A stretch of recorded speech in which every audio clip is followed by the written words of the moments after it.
शराब, गांजा और नशीले पदार्थ की बरामदगी कर पुलिस पूरा माहौल बनाती है। लेकिन यह जानकर आपको आश्चर्य होगा कि बेऊर जेल, जो जहां राज्य भर के तमाम कुख्यात अपराधी रहते हैं, वहां खुलेआम गांजा और नशीले पदार्थ की तस्करी हो रही थी। बेऊर जेल से सटे एक मकान में बाकायदा वहां के छत से ये नशीले पदार्थ बेऊर जेल में फेंके जाते थे और वहां से फिर तस्करी होती थी। जो खुलासा हुआ है वो आपको हैरान कर देगा कि वही पुलिस है जो शराब और अन्य नशीले पदार्थ बरामद कर माहौल बनाती है, लेकिन जेल के अंदर ही नशीले पदार्थ की तस्करी हो रही थी। पूरी कहानी क्या है आपको बताएंगे। उससे पहले औपचारिकता के लिए बता दूं कि मेरा नाम है हिमांशु कुमार और आप देख रहे हैं जनता जंक्शन। ये जो खबर पता चली है ये बाकायदा जेल प्रशासन की तरफ से पता नहीं चला है, बल्कि सिटी एसपी जो भानु प्रताप सिंह है उनको गुप्त सूचना मिलती है और गुप्त सूचना के आधार पर कुछ जो है अपराधियों को पकड़ा जाता है।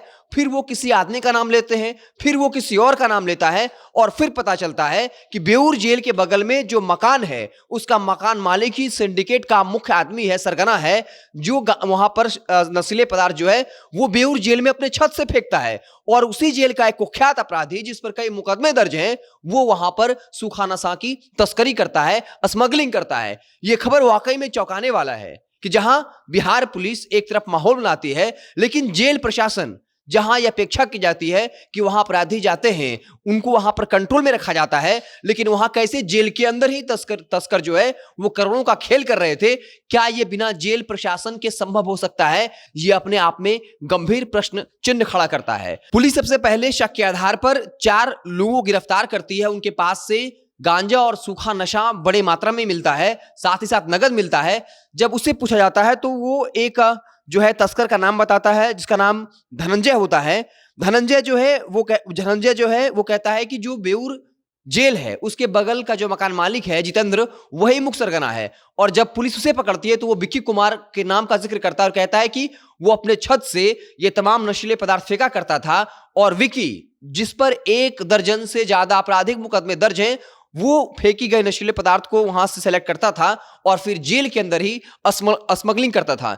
जेल के अंदर क्या कुछ होता है इससे ज्यादा बताने के लिए कुछ भी नहीं है। आप आराम से इस बात की कल्पना कर सकते हैं कि जेल प्रशासन, क्या यह संभव है कि बेऊर जेल के अंदर बगल वाले मकान से सालों तक कोई तस्कर जो है वो सूखा नशा छत पर से फेंकता हो, जेल के अंदर गिरता हो? क्या वहां एक भी गार्ड नहीं होगा? क्या वहां एक भी पुलिस वाले नहीं होंगे? क्या ये सब कुछ बिना बड़े अधिकारियों की जो है नजर के अलावा हो रहा था? क्या उनकी नजर इस पर नहीं थी?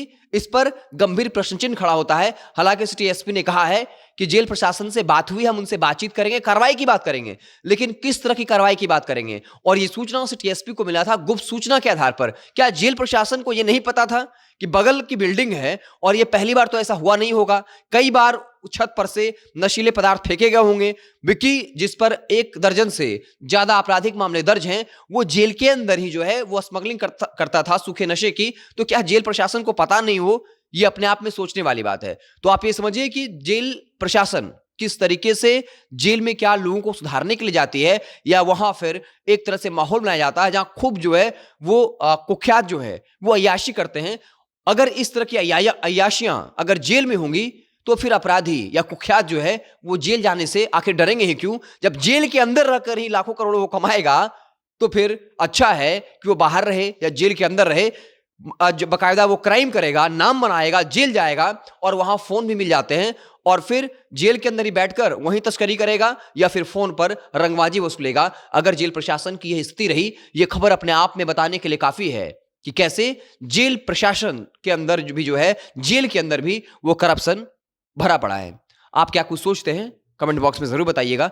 अगर आप हमें फेसबुक पर देख रहे हैं तो पेज को लाइक कर लीजिए, यूट्यूब चैनल को सब्सक्राइब कर लीजिए। बहुत बहुत धन्यवाद।